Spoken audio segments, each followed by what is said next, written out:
Express canal ಮಾಡಬೇಕು ಅಂತೇಳಿ ಸರ್ಕಾರ ತೀರ್ಮಾನ ತಗೊಂಡು ಸುಮಾರು ಅಂದಾಜು 1,000 ಕೋಟಿ ರೂಪಾಯಿ ಮಂಜೂರು ಮಾಡಿ ಕೆಲಸ ಪ್ರಾರಂಭ ಮಾಡಬೇಕು ಅಂತೇಳಿ ಅನುಮತಿಯನ್ನು ಕೊಟ್ಟಿದೆ ಸರ್ಕಾರ. ಆ ಕೆಲಸ ಪ್ರಾರಂಭ ಮಾಡೋದಕ್ಕೆ ಈಗಾಗಲೇ 3 ತಿಂಗಳಿಂದ ಪ್ರಯತ್ನ ಮಾಡಿದಾಗ ಬಿಜೆಪಿಯವರು ಅದನ್ನು ನಿಲ್ಲಿಸಬೇಕು, ಮಾಡಿಕೊಡುದು ಅವೈಜ್ಞಾನಿಕ ಅಂತ ಹೇಳಿದ್ರು. ಆಗ ಇರಿಗೇಷನ್ ಮಿನಿಸ್ಟ್ರು DCM ಅವರ ಅಧ್ಯಕ್ಷತೆಯಲ್ಲಿ ಒಂದು ಸಭೆ ಮಾಡಿದ್ರು. ಆ ಸಭೆಯಲ್ಲಿ ಎಲ್ಲ ಚರ್ಚೆ ಅವರೂ ಇದ್ರು. ನಮ್ಮ ಬೆಂಗಳೂರು ತುಮಕೂರು ಗ್ರಾಮಾಂತರದ ಶಾಸಕರು ಸುರೇಶ್ ಗೌಡ ಇದ್ರು, ಕೃಷ್ಣಪ್ಪ ಇದ್ರು, ಅವರೆಲ್ಲರೂ ಇದ್ರು.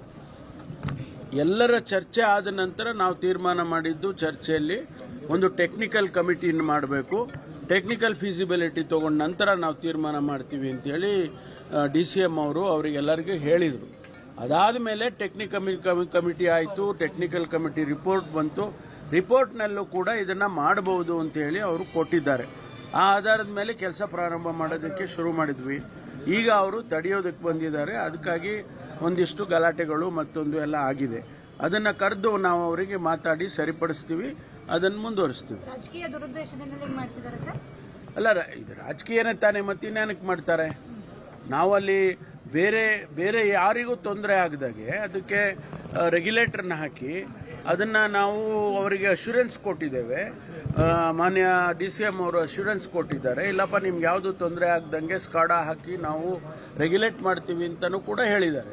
ಅಷ್ಟಾದರೂ ಅವರು ಆ ರೀತಿ ಮಾಡ್ತಾರೆ ಅಂತ ಹೇಳಿದ್ರೆ ಅವ್ರ ಉದ್ದೇಶ ಏನಿದೆ ಅಂತ ನೀವೇ ಅರ್ಥ ಮಾಡ್ಕೊಳ್ಳಿ.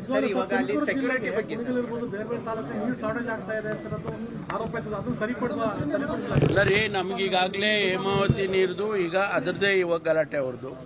ಎತ್ತಿನೊಳೆ ಯೋಜನೆ ಕೂಡ ಈಗಾಗಲೇ ನಡೀತಾ ಇದೆ, ಬಹಳ ವೇಗವಾಗಿ ನಡೀತಾ ಇದೆ. ಬಹುಶಃ ಇನ್ನೊಂದು ವರ್ಷ 1.5 ವರ್ಷದಲ್ಲಿ ಸಂಪೂರ್ಣ ಆಗ್ಬೋದು.